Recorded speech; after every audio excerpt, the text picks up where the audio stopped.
गरुड़ पुराण श्रवण रूपी यह और्ध्वदैहिक कृत्य पितरों को मुक्ति प्रदान करने वाला, पुत्र विषयक अभिलाषा को पूर्ण करने वाला, इस लोक और परलोक में सुख प्रदान करने वाला, जो इस पवित्र प्रेत कल्प को सुनता अथवा सुनाता है वे दोनों ही पाप से मुक्त हो जाते हैं और कभी भी दुर्गति को प्राप्त नहीं करते। इसलिए समस्त दुखों को विनाश करने वाले तथा धर्म अर्थ काम मोक्ष इस चतुर्विध पुरुषार्थ को प्राप्त करने वाले इस गरुड़ पुराण प्रेतकल्प को विशेष प्रयत्न करके अवश्य ही सुनना चाहिए। यदि आप इसका श्रवण मात्र करते हैं तो पितरों की मुक्ति व अपनी मुक्ति का मार्ग प्रशस्त करते हैं। आइए सुनते हैं। गरुड़ पुराण सारोद्धार, हिंदी में दूसरा अध्याय। गरुड़ जी ने कहा, हे केशव, यमलोक का मार्ग किस प्रकार दुखदायी होता है, पापी लोग वहाँ किस प्रकार जाते हैं वह मुझे बताइए। श्री भगवान बोले, हे गरुड़, महान दुख प्रदान करने वाले यम मार्ग के विषय में मैं तुमसे कहता हूँ। मेरा भक्त होने पर भी तुम उसे सुनकर काँप उठोगे। यम मार्ग में वृक्ष की छाया नहीं है जहाँ प्राणी विश्राम कर सके। उस यम मार्ग में अन्न आदि भी नहीं है जिनसे वह अपने प्राणों की रक्षा कर सके। हे खग, वहाँ कहीं जल भी नहीं है, न ही दिखता है जिसे अत्यंत तृषातुर वह जीव पी सके। वहाँ प्रलय काल की भांति 12 सूर्य तपते हैं। उस मार्ग में जाता हुआ पापी कहीं बर्फीली हवाओं से पीड़ित होता है तथा कभी कांटे चुभते हैं और कभी महाविषधर सर्पों के द्वारा डसा जाता है। वह पापी कहीं सिंहों, व्याघ्रों और भयंकर कुत्तों द्वारा खाया जाता है, कहीं बिच्छुओं द्वारा डसा जाता है और कहीं उसे आग से जलाया जाता है। तब कहीं अति भयंकर महान असिपत्रवन नामक नरक में पहुँचता है, जो 2000 योजन विस्तार वाला कहा गया है। वह वन कौओं, उल्लुओं, वटों, गीधों, सरघों तथा डांसों से व्याप्त है। अनेक प्रकार की पक्षियां हैं। उसमें चारों ओर दावाग्नि व्याप्त है। असिपत्र के पत्तों से वह जीव उस वन में छिन्न भिन्न हो जाता है। कहीं अंधे कुएं में गिरता है, कहीं विकट पर्वत से गिरता है, कहीं छुरे की धार पर चलता है तो कहीं कीलों के ऊपर चलता है, कहीं घने अंधकार में गिरता है, कहीं उग्र भय उत्पन्न करने वाले जल में गिरता है, कहीं जोंकों से भरे हुए कीचड़ में गिरता है तो कहीं जलते हुए कीचड़ में गिरता है, कहीं तपी हुई बालुका से व्याप्त और कहीं धधकते हुए ताम्रमय मार्ग, कहीं अंगार की राशि और कहीं अत्यधिक धुएं से भरे हुए मार्ग पर उसे चलना पड़ता है।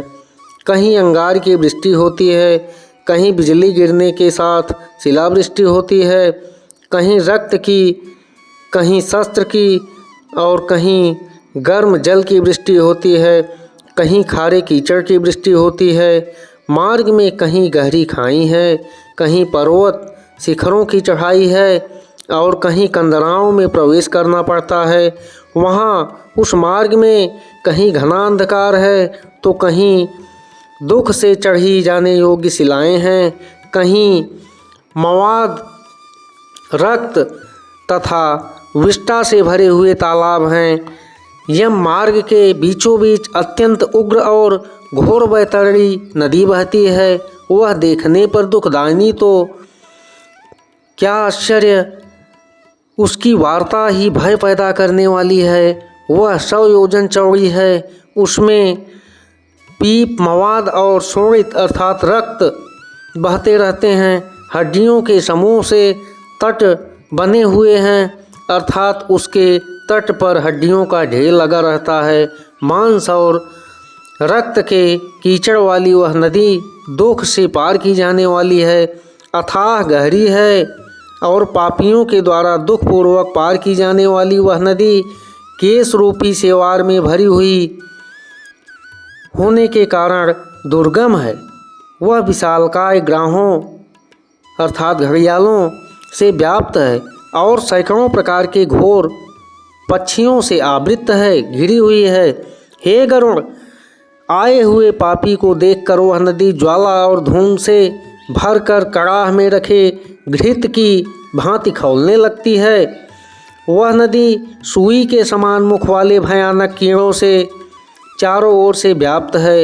वज्र के समान चोंच वाले बड़े बड़े गीध एवं कौवों से घिरी हुई है।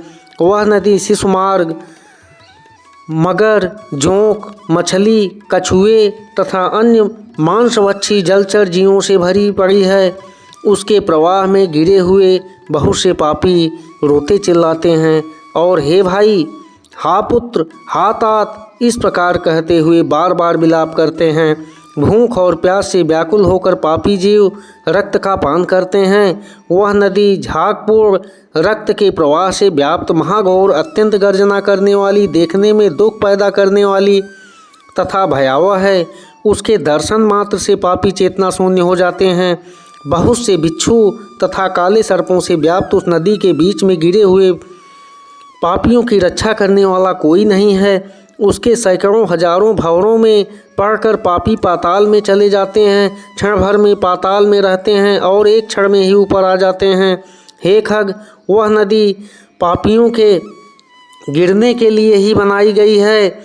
उसका पार नहीं दिखता। वह अत्यंत दुखपूर्वक तैरने योग्य तथा बहुत दुख देने वाली है। इस प्रकार बहुत प्रकार से क्लेशों से व्याप्त अत्यंत दुखप्रद यम मार्ग में रोते चिल्लाते हुए दुखी पापी जाते हैं। कुछ पापी पास से बंधे होते हैं, कुछ अंकुश में फंसाकर खींचे जाते हैं और कुछ शस्त्र के अग्रभाग से पीठ में छेदते हुए ले जाए जाते हैं। कुछ नाक के अग्रभाग में लगे हुए पास से और कुछ कान में लगे हुए पास से खींचे जाते हैं।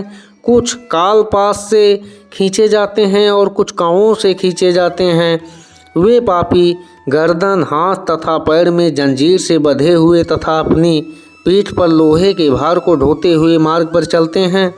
अत्यंत घोर यमदूतों के द्वारा मुद्गरों से पीटे जाते हुए वे मुख से रक्त वमन करते हुए अर्थात रक्त की उल्टी करते हुए तथा वमन किए हुए रक्त को पुनः पीते हुए जाते हैं।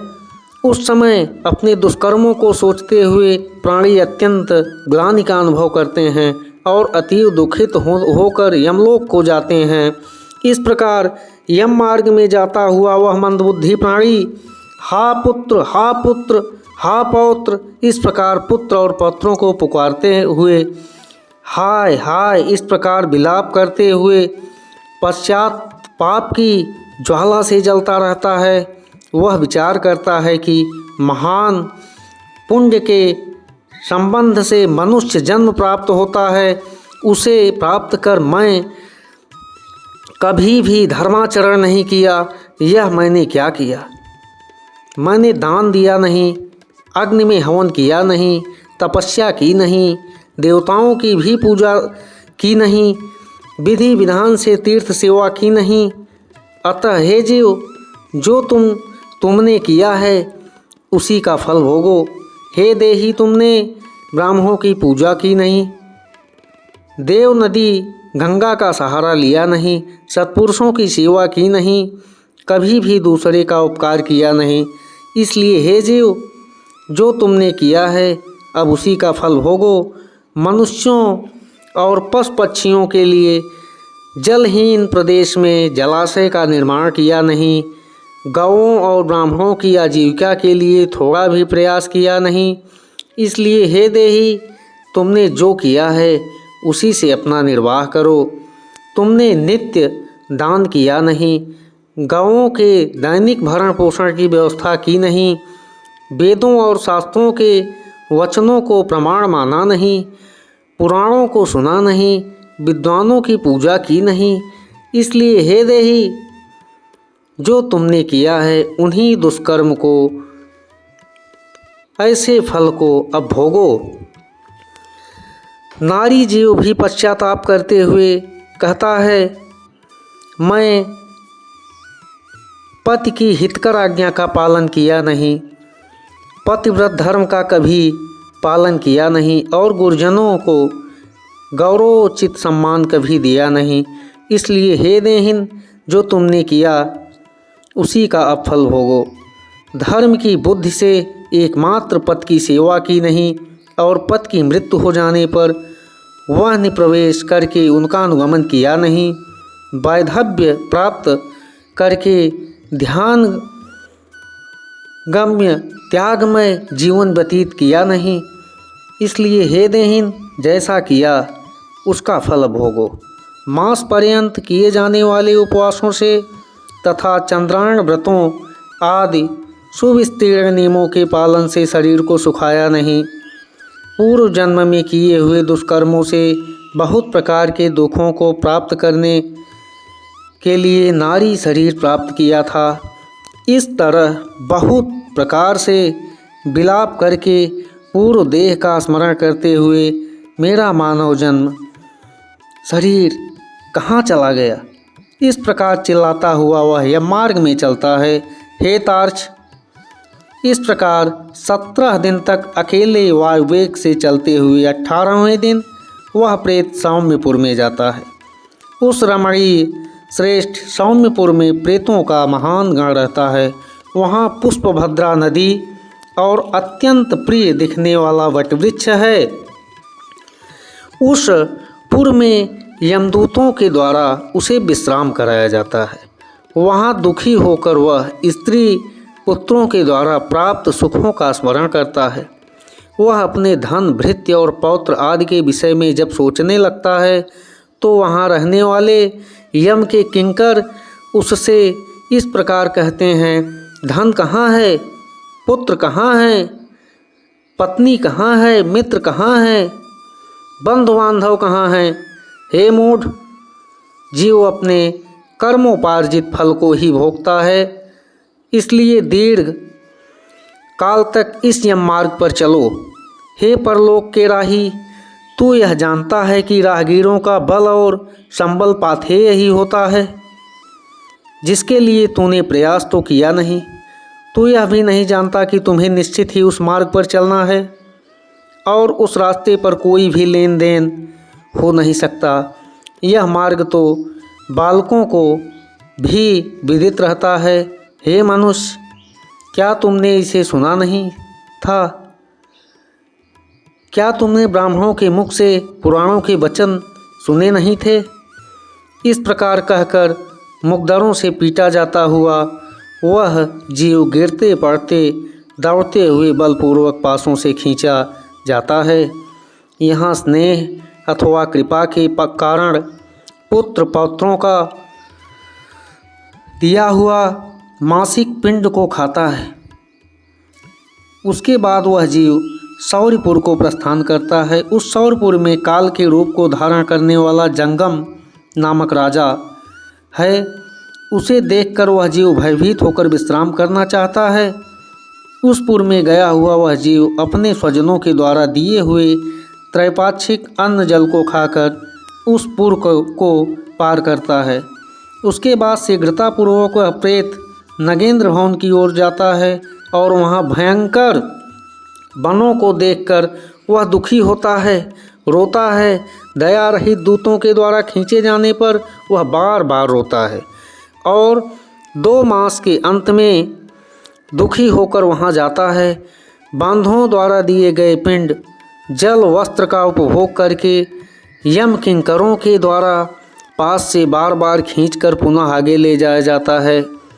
तीसरे मास में वह गंधर्व नरक को प्राप्त होता है और वहाँ त्रैमासिक पिंड खाकर आगे चलता है। चौथे मास में वह शैलागामपुर में पहुँचता है और वहाँ प्रेत के ऊपर बहुत अधिक पत्थरों की वर्षा होती है। वहाँ चौथे मासिक पिंड को खाकर वह कुछ सुखी होता है। उसके बाद 5वें महीने में वह प्रेत क्रौंचपुर पहुँचता है। क्रौंचपुर में स्थित वह प्रेत वहाँ बांधवों द्वारा हाथ से दिए गए 5वें मासिक पिंड को खाकर वह क्रूरपुर की ओर चलता है।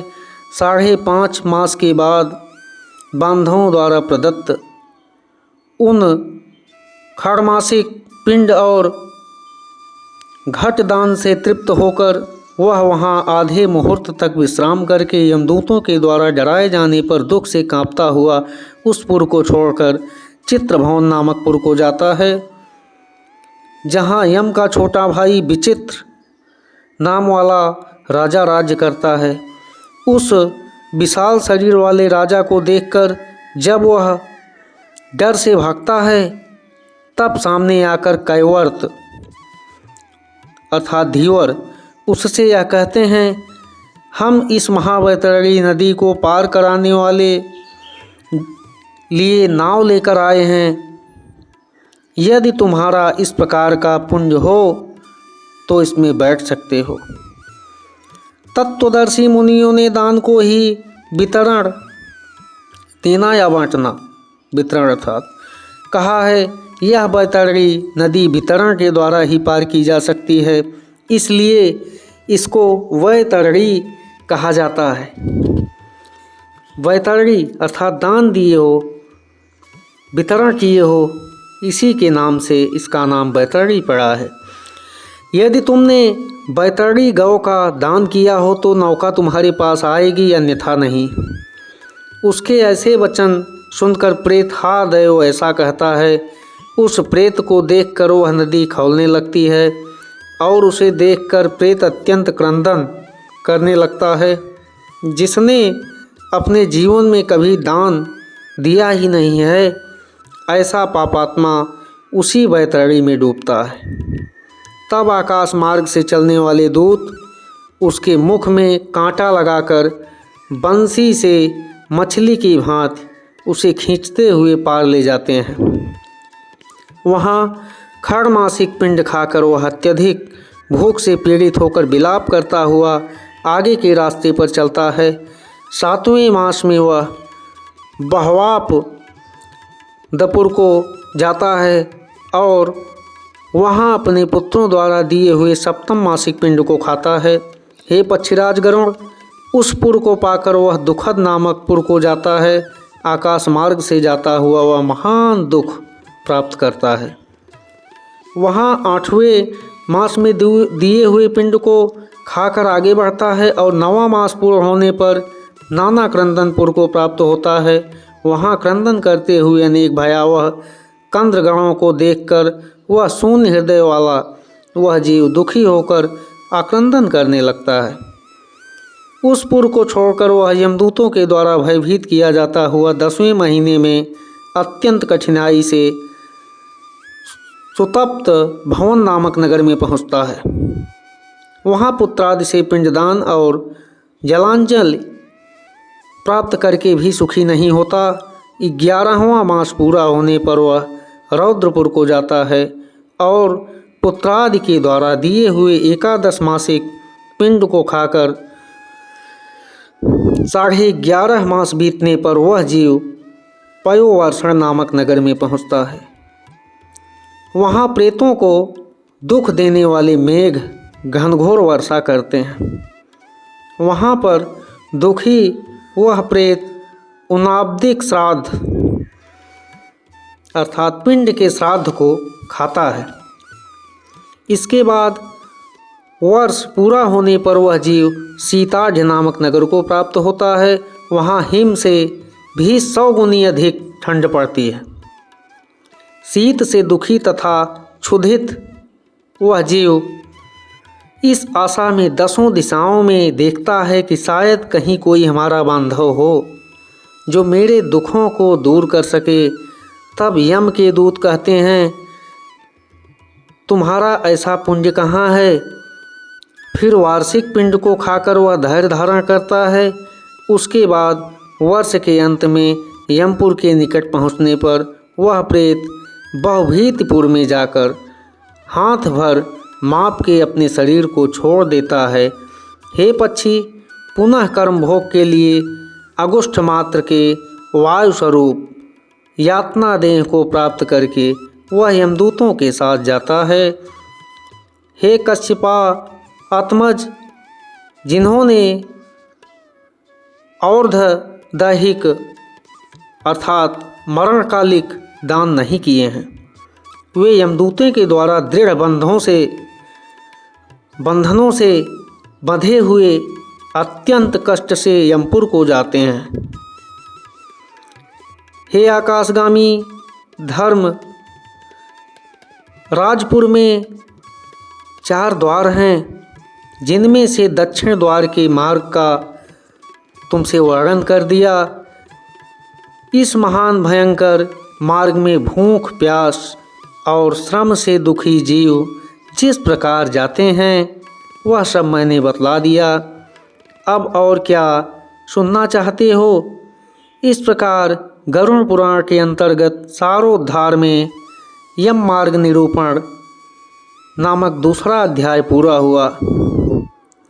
जय मां विंध्यवासिनी।